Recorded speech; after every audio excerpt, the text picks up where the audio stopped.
In front of me is OnePlus Pad 2, and today I would like to show you how you can check a password saved in Google Passwords Manager. Begin by opening Settings and scrolling all the way down to access Google. Then All Services, Autofill, Autofill with Google and Google Password Manager.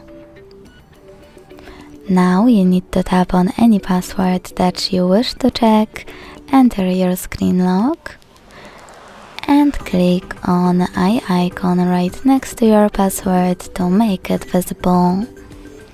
Thanks so much for watching. If you enjoyed this video, leave a like, comment and subscribe. Bye!